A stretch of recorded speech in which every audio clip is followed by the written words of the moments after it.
au nom des téléspectateurs. Jean-Louis Le Seyne, SVP. Robert Badinter, bonsoir. Beaucoup de questions pour vous ce soir ici à SVP. Des questions qui s'adressent au ministre de la Justice, bien sûr, mais aussi aux professeurs de droit et à l'homme. Au ministre d'abord, avec actualité oblige, un nombre impressionnant d'interrogations sur l'affaire du petit Grégory. Pourquoi cette affaire traite-t-elle autant? Comptez-vous prendre des mesures pour accélérer les choses? Ne regrettez-vous pas aujourd'hui de ne pas avoir reçu les parents? Et en marge, que pensez-vous du pouvoir démentiel des juges d'instruction? Pourquoi confie-t-on des instructions aussi délicates à de jeunes juges en début de carrière? 4 questions parmi beaucoup d'autres. En ce qui concerne les questions posées, je serai bref. La lenteur, il s'agit d'une affaire criminelle particulièrement difficile, un drame humain qui touche profondément.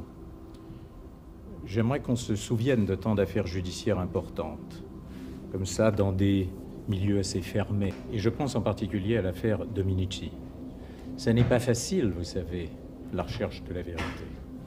Et cela demande du temps, beaucoup de soins, et je dirais aussi beaucoup de sérénité, qui fait défaut à l'heure actuelle, malheureusement. Recevoir les parents, j'ai une règle absolue.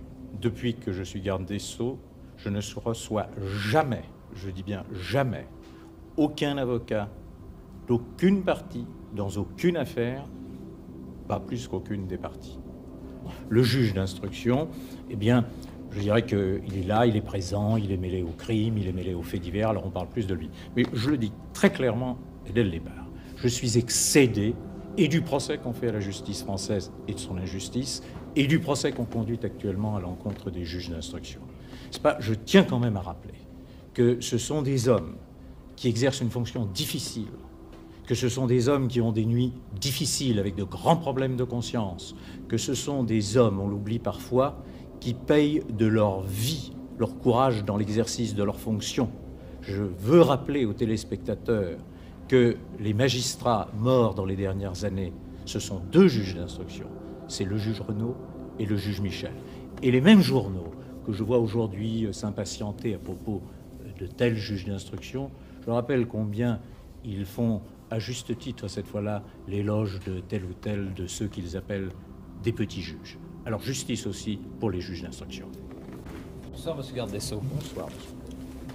Alors naturellement, je vais commencer par l'affaire Grégory, parce que je crois que c'est à ce sujet que ce soir, beaucoup de Français se posent beaucoup de questions.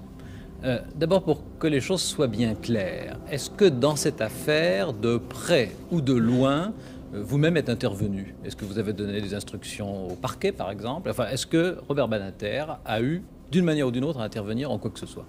Monsieur Duhamel, pour que les choses soient plus claires encore, et vous savez très bien quelle va être ma réponse, car vous la connaissez par avance, le garde des Sceaux ne peut pas, en public, évoquer quelque affaire que ce soit. S'il y a quelqu'un qui doit respecter le secret de l'instruction, on va dire qu'aujourd'hui, il est bien mal en point, c'est le garde des Sceaux.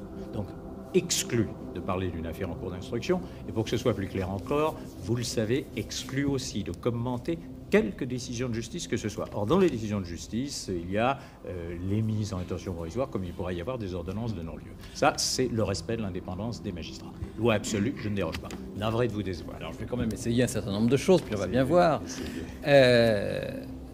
D'abord, est-ce que vous avez le sentiment que dans cette affaire, c'est-à-dire dans les lenteurs, surtout les hésitations, voire les contradictions auxquelles on a le sentiment d'assister, puis dans le meurtre d'un inculpé remis en liberté, est-ce que vous y voyez, vous, un échec de la justice? C'est-à-dire que vous essayez par la bande de me ramener là où je ne veux pas aller. C'est-à-dire que, comme tout journaliste, j'essaye de vous poser des questions que les Français se posent. C'est ça. Mais je vous dis encore une fois, là, le Rien garde des là-dessus. Sceaux, non, c'est pas le bon interlocuteur. Mais simplement, encore une fois, une référence. Vous rappelez les difficultés de l'affaire Dominici, pour ne parler que de celle-là. Toutes les affaires ne sont pas faciles. Il en est de très difficiles. Et dans les mondes très clos, quand il s'agit de drames comme cela, c'est encore plus difficile. Et encore une fois, je crois que ce n'est pas la passion qui règne autour de l'affaire qui favorise la tâche de la justice. Quand dans un premier temps, c'est la gendarmerie qui est chargée de procéder à des recherches. Ce sont les officiers de police judiciaire. Mais non, mais moi je ne critique pas. Je pose je des le questions. rappelle. Et que dans un second temps, c'est la police judiciaire. Est-ce qu'il n'y en a pas certains qui sont démentis et d'autres qui ne le sont pas? Cela veut dire qu'on passe d'un corps de la police judiciaire à un autre corps de la police judiciaire. Si cela est mieux pour la justice, tant mieux. Bien. Quand on assiste, comme c'est le cas cette fois-ci, vraiment de façon aussi spectaculaire que possible, à une instruction qui est un peu, et là ça va vous permettre peut-être de me répondre en élargissant le propos, qui est un peu une instruction passoire. C'est-à-dire qu'on a l'impression que tout le monde est au courant de demi-vérités sans arrêt. Ces demi-vérités, on l'a vu et on le constate, alimentent des rumeurs. Et ces rumeurs, quelquefois, on l'a constaté, sont des rumeurs qui tuent. On l'a vu. Et on l'a vu cette fois-ci. Julien, je t'interromps tout de suite. Oui. Vous ne pouvez pas aller à une simplification de cette nature. Ce n'est pas bien, et je dirais que ce n'est pas juste. Ne parlez pas de rumeurs qui tuent. Il n'y a pas de rumeurs. On ne peut pas savoir quelle est la cause d'un acte criminel. Il peut y en avoir plusieurs, il peut y en avoir une seule, mais ne prononçons pas ce genre de jugement définitif. Alors, est-ce que le problème du secret de l'instruction, oui. Est-ce que le problème du secret de l'instruction ne risque pas, en étant traité de façon ouverte, j'essaie de prendre un mot neutre, risquer d'alimenter des rumeurs, lesquelles risquent à leur tour d'influencer? Oui, là où je vous livrerai alors toute ma pensée, c'est que, c'est-à-dire que je crois qu'il soit bon pour la justice que, à longueur maintenant de journée, on entende ainsi les avocats, les parties, les témoins, qu'on ait l'impression que les confrontations ont lieu maintenant dans les salles de rédaction, avec un micro toujours tendu. Je crois pas. Je crois encore une fois que la justice a besoin de plus de calme.